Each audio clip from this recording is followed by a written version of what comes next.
Okay. Good evening. And welcome to everyone who's joining us on the internet.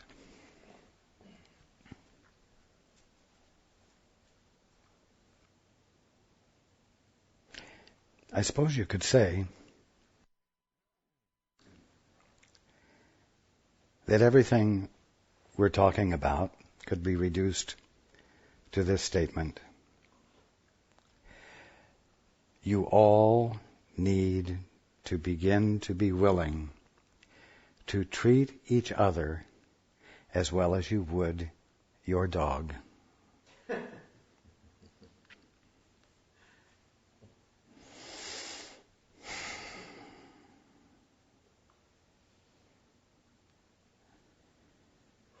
If your dog becomes ill, or your cat,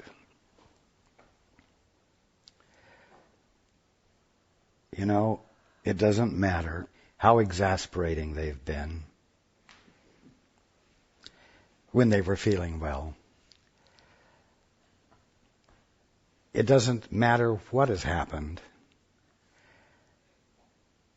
One thing becomes paramount in your mind, and that is that you love them and that you don't want them to suffer. And so you shift gears. And I'm not picking on you. You shift gears.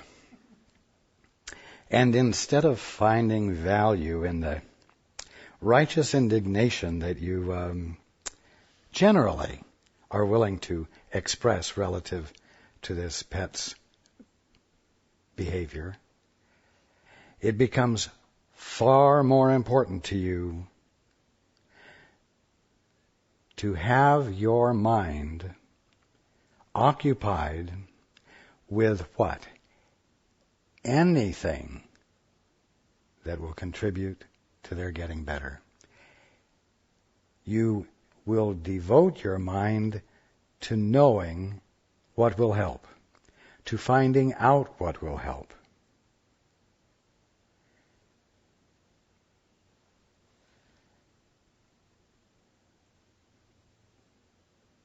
And the simple fact is that love, the love that you feel when you devote yourself to it, does and will heal.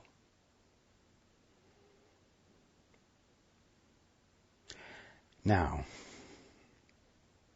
let's say that a stray dog or a stray cat comes to your porch, neglected, hungry, obviously not having had a good meal in many, many days, and you offer them food and warmth and clean them up. But in the process, you find that this animal is very frightened, is afraid of you, is afraid as a result of your movements. And it becomes obvious that this animal has been mistreated. Do you reject this animal? Well, if you're an animal lover, you don't. And what do you do? Or what don't you do? What do you not do? What you don't do is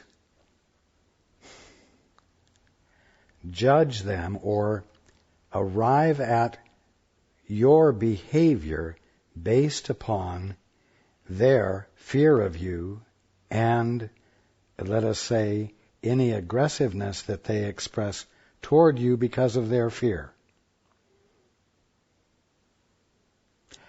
Again, instead of basing your behavior on their behavior, you base your behavior on the love that you feel and the fact that you know that whatever mistreatment they received was not deserved, that they are deserving of love, and that they will respond to love. And so you take on the task of being the persistent presence of love, the persistent presence of reassurance, the persistent invitation to them to be willing to receive your benign and loving attention. And you know that if you will persist long enough, you will win them over, as it said.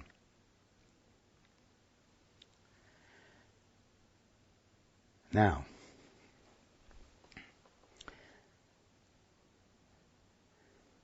what I've described fulfills the direction that I've given, that you all need to find an object of your affection and extend it and break your isolation. Now, if you work with this animal persistently and lovingly, and its behavior changes, and it becomes more docile, and it becomes more relaxed, and even becomes affectionate, you think you did this for this cat or this dog. You give yourself credit for having contributed to its healing. But there's something more important. And the something more important is how you were being you.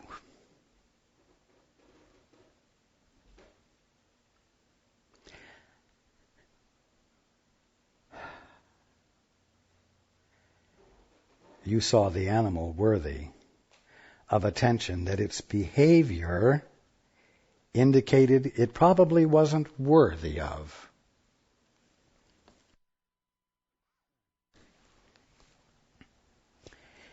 And you persisted to stay in alignment with your love and your confidence that your expression of love would have a beneficial effect. And so you, relative to this animal, moved into a mode of behavior. And this mode of behavior is the one that all of you should be insisting upon operating from all day long with all of your brothers and sisters, with each other.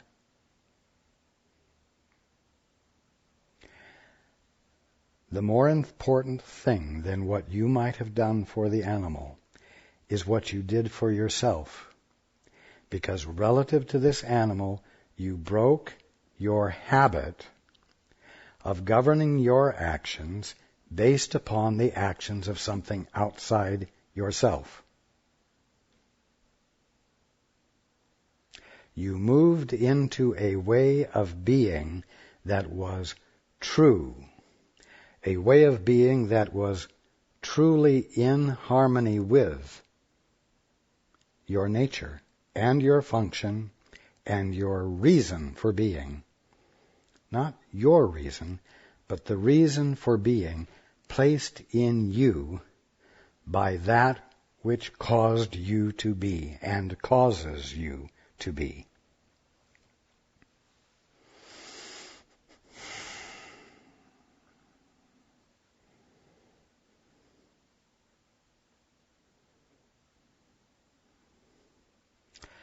You look at the frightened animal. You look at this mistreated animal. And you don't say, oh, he's been damaged. The damage is permanent. I have determined that this is a damaged animal, and I will treat him according to my assessment.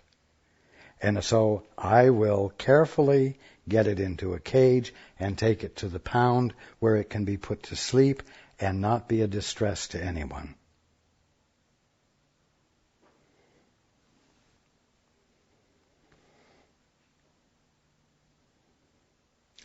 But you do this every day with each other.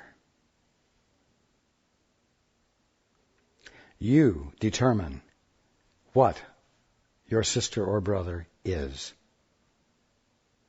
as we talked about last week, by ignoring the totality of that brother or sister, and instead of that, breaking up everything there is about that brother and sister into small parts, and then choosing this part and that part and another part, and bringing them together into a caricature of them. And then you behave toward them on the basis of these disparate parts that you have brought together that do not reflect them truly. And you discount them.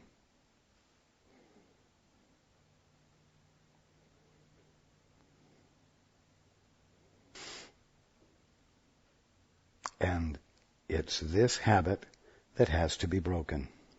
It's the breaking of this habit that constitutes, for lack of better words, the, quote, process, unquote, of awakening.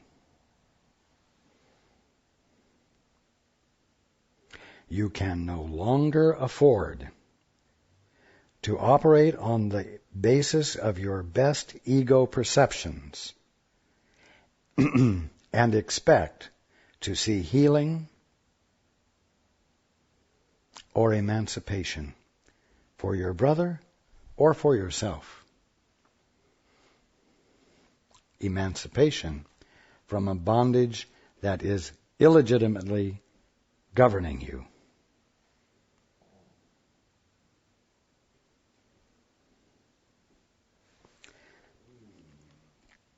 Let's go into the book.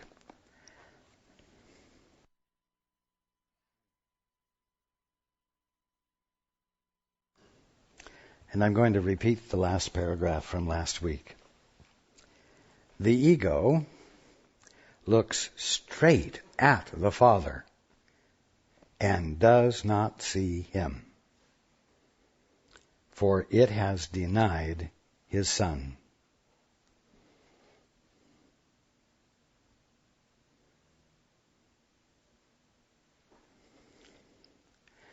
In other words, you, from your independent vantage point, your imagined state of autonomy, look at your brother or look at your world, and you don't see God there.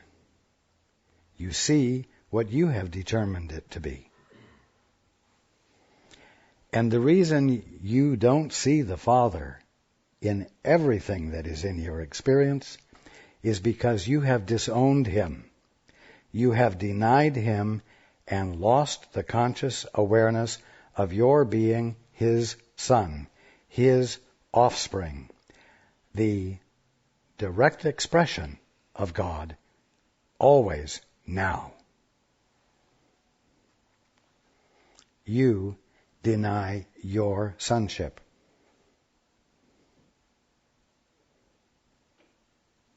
The ego has denied, capital H, his, God's Son.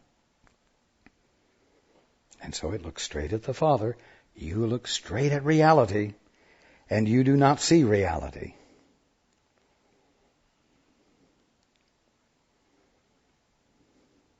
You see it because there's nothing else to see, but you are calling it something else. And you are confining yourself to the definition you have applied to it. Now you have to shift gears. And you have to treat the plant, or the lamp, or the bird, or your brother or sister, like a mistreated dog or cat. Because a mistreated dog or cat is something that will cause you to shift gears and behave on the basis of the love that is in you rather than on the basis of the imaginative descriptions of everything that you have made up and applied to everything.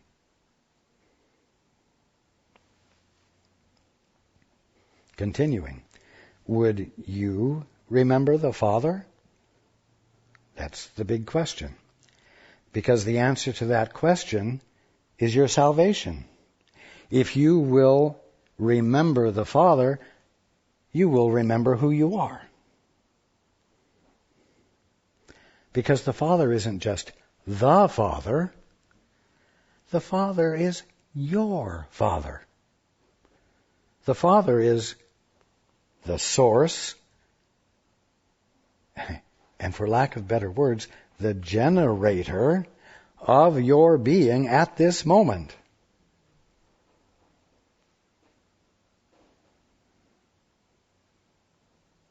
It is the energy of the Father. It is the omnipotence of the Father in movement that looks like you right where you are. The Father being the Father right where you are is what you are.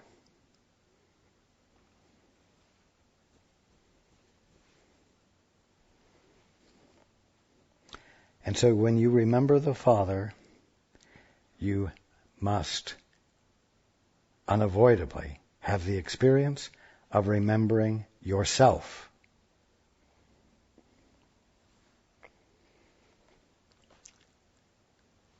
Another important statement. Accept His Son, and you will remember Him. Well, who is this Son to be accepted as His Son? It's you. Because I promise you, you won't ever really accept anybody else as His Son. Because you don't want to have to experience the inadequacy of not being His Son like this other one is His Son. And you also don't want to experience the jealousy that you couldn't help but feel if you really believed that someone else in this room or in your life was His Son and you weren't.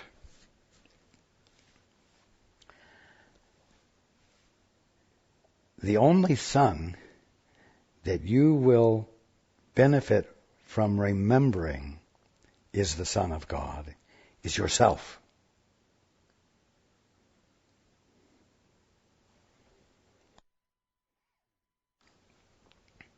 And that's what all of this is about.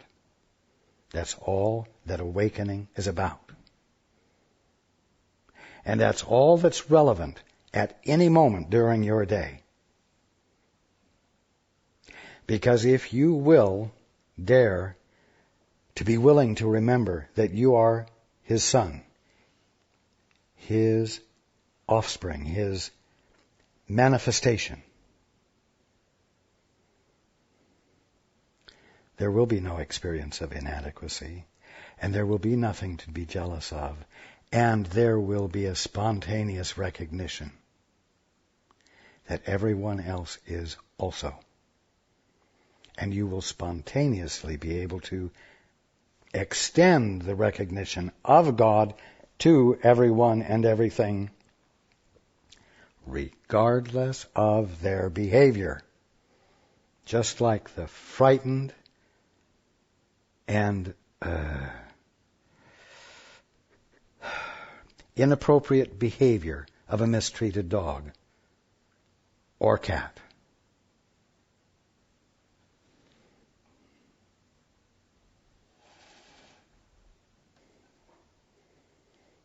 Continuing. Nothing can demonstrate that His Son is unworthy, for nothing can prove that a lie is true. You see, the ego is incapable of telling the truth. The ego is a liar and the father of the lie.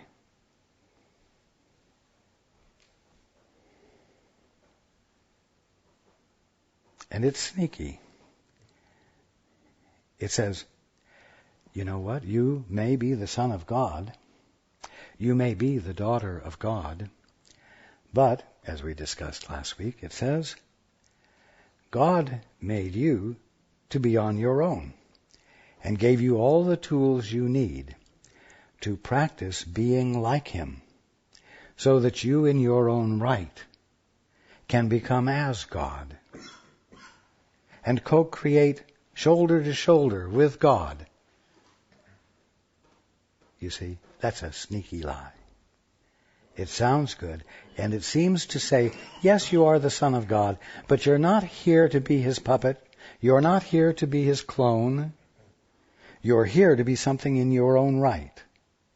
And that's what God has placed in you, the right to be yourself, different from everyone else.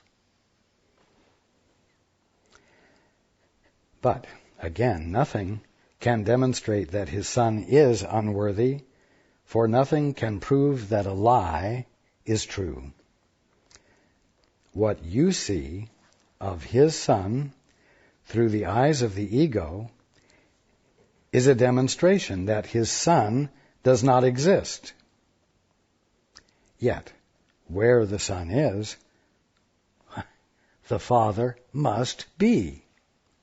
If any one of you exists, it must be because the Father is being the Father right there where you are, and right where you are, the Father is called John, or Joe, or Mary, or Henrietta.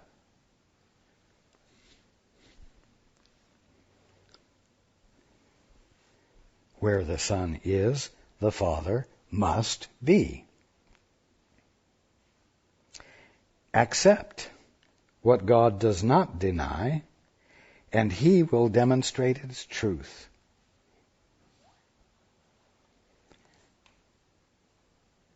Interesting. Accept what God does not deny. God does not deny that you are His expression. God does not deny your sonship. God does not deny you. Accept yourself as the presence of God, being all there is of you. And God will demonstrate its truth. God will demonstrate the truth of the fact that He is all there is of you. Why?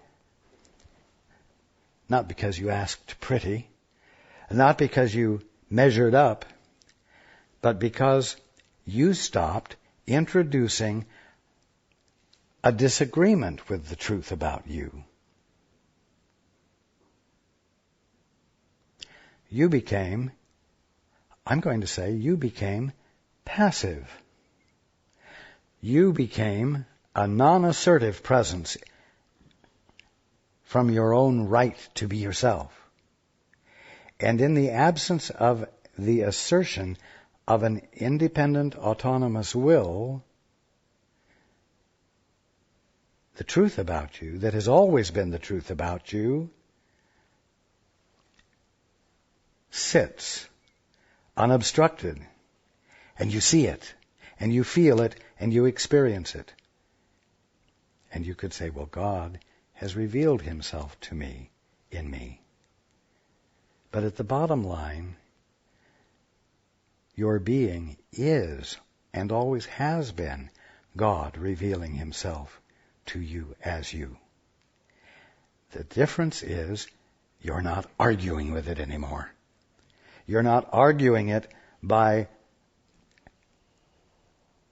asserting this right to act independent of the Father on the basis of your own concoctions, your own mental imaginativeness.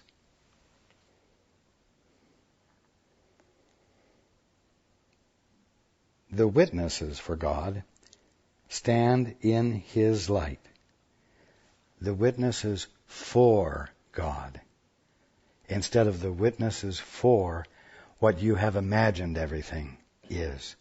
The witnesses for God stand in His light. Which simply means you're not creating any shadows by your self-will, independent self-will. And so the witnesses for God stand in His light and behold what He created. And I'm adding, instead of what you made up.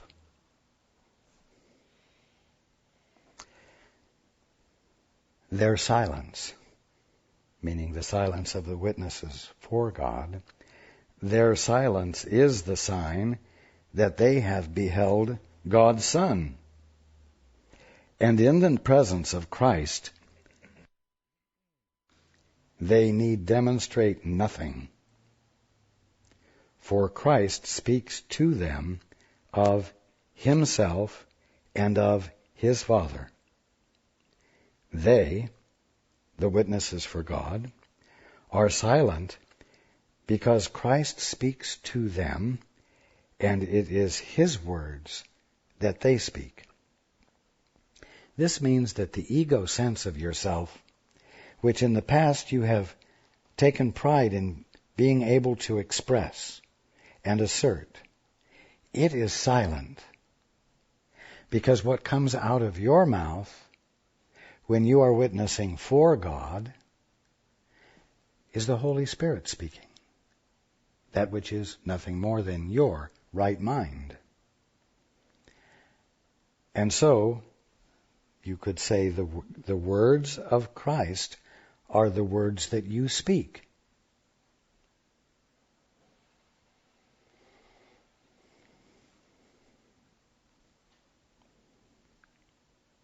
Let's read this again. The witnesses for God, meaning you, when you've shifted gears and are not attempting to assert your self-righteous will, and you have decided to stand in perfect alignment with the love that is in you,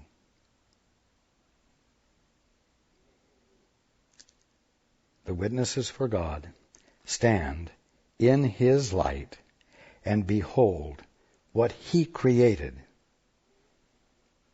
And that's why healing occurs. Their silence, the witnesses for God, is the sign that they have beheld God's Son.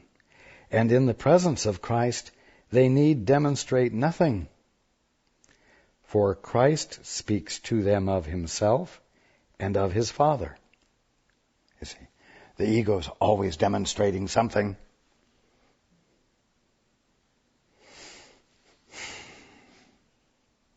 It's always asserting itself to accomplish something. And what it's accomplishing is the securing of its safety so that its actual non-existence will never be discovered. And the illusion of its existence will continue. They, the witnesses for God, are silent because Christ speaks to them, and it is His words that they speak. Every brother you meet becomes a witness for Christ.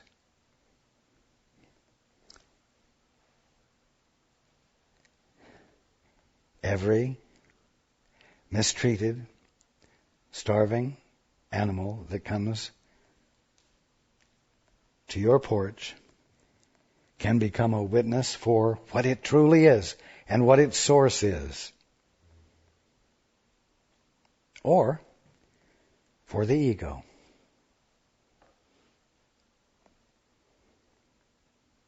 Depending on what you perceive in him.